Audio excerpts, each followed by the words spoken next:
So in this section of the course, I want to start introducing you guys to how indicators work in PineScript. And by indicators, I mean the inbuilt indicators and functions we have to work with relating to popular indicators. So nearly every popular indicator in existence, every popular technical indicator in existence is inbuilt into PineScript. There may be a few exceptions here and there.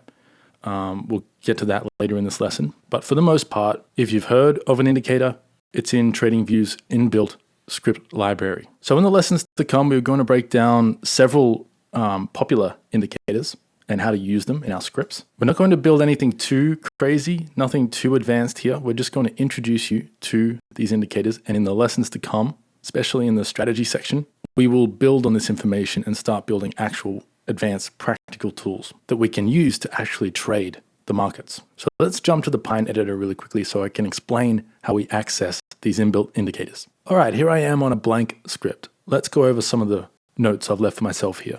The first thing I want to show you guys is how to use the TA namespace or inbuilt library in PineScript.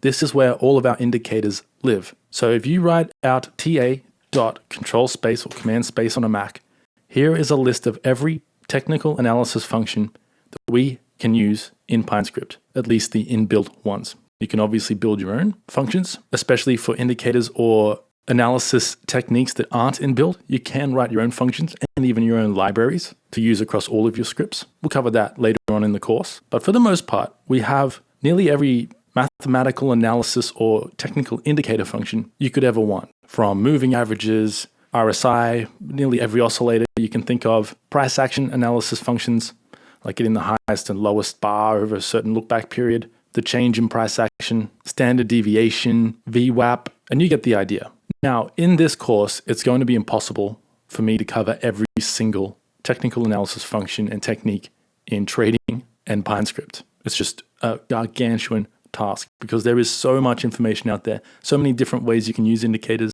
so many different price analysis techniques, but I will do my very best to introduce you and explain how to use the popular ones. And once you understand how the popular ones work, you should be able to work out how any other obscure indicators or analysis techniques work in PineScript. If you want to learn more about an inbuilt function that I do not cover in the course, first of all, you can always reach out to me, send an email to support. And if it's a popular request and more than one student asks for it, I'll definitely take the time to record a detailed lesson on that subject. But if you don't want to wait for that, or it's something that is really obscure, you can always use the Pine reference manual to check the documentation on some of these functions. Now, obviously, the point of this PineScript Mastery course is to teach you the core concepts of Pine without having to read the documentation. But if you finish the majority of this course, you will have the skills and knowledge required to be able to make sense of any of the Pine documentation. So if you do come across something that I don't cover in the course and you want to know more about it, for example, let's find something here that I have no idea what it is. KCW, never heard of that. Let's go and check out what this function does. So I'm going to jump over to the Pine reference manual and search for this function. So here we are on the official PineScript language reference manual. I'll leave a link below this video to this website. So let me paste in this function that we want to find more information about, ta.kcw.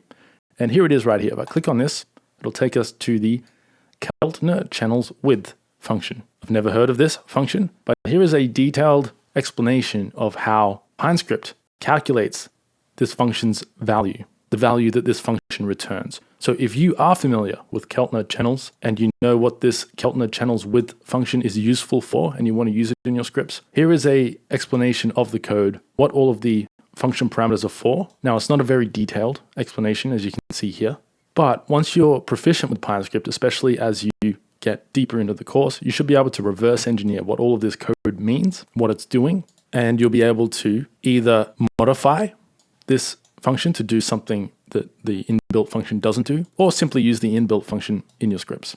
So I've explained the TA namespace. That's where all of our popular functions, inbuilt PineScript technical analysis functions live. All of our indicators, RSI, MACD, stochastics, ATR, moving averages, and price action analysis functions, at least most of them, live under the TA namespace.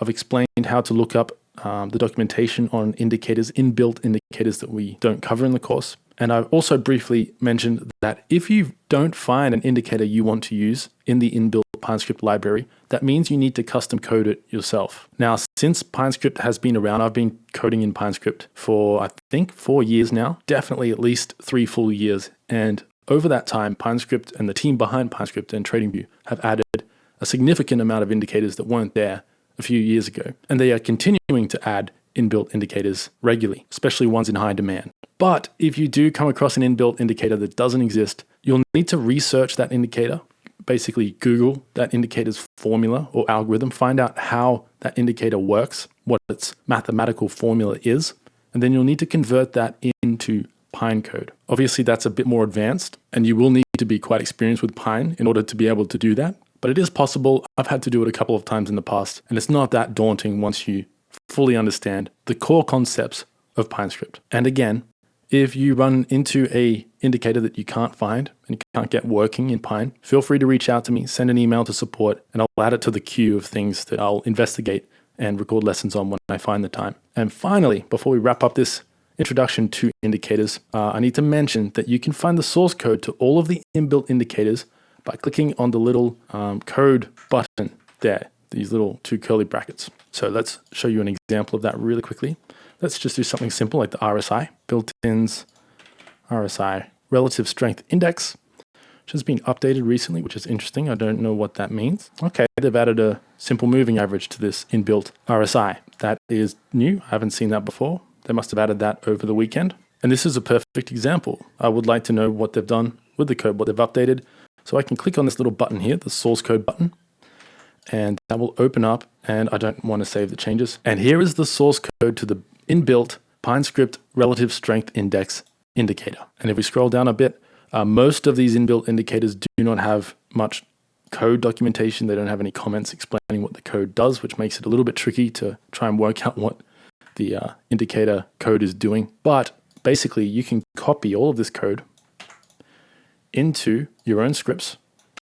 If I save this code and I remove the inbuilt indicator and change overlay back to false, save my code and add this to my chart, we now have the inbuilt TradingView indicator on our chart in our own custom editable script, and we can do what we want with it. For example, if you wanted to add a different moving average type here, you can easily do that. Or if you just want to understand how an inbuilt indicator works and look under the hood, that's how you do it. Just simply click on the little source code button on any inbuilt script. It doesn't even have to be an indicator script. It could be a strategy script or a library.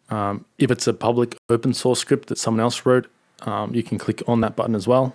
And you can have a peek under the hood of how the inbuilt indicators work and do with that information whatever you need to. Anyway, that's it for the introduction to indicators. I'll see you in the next lesson where we'll start getting our hands dirty with some actual indicator code.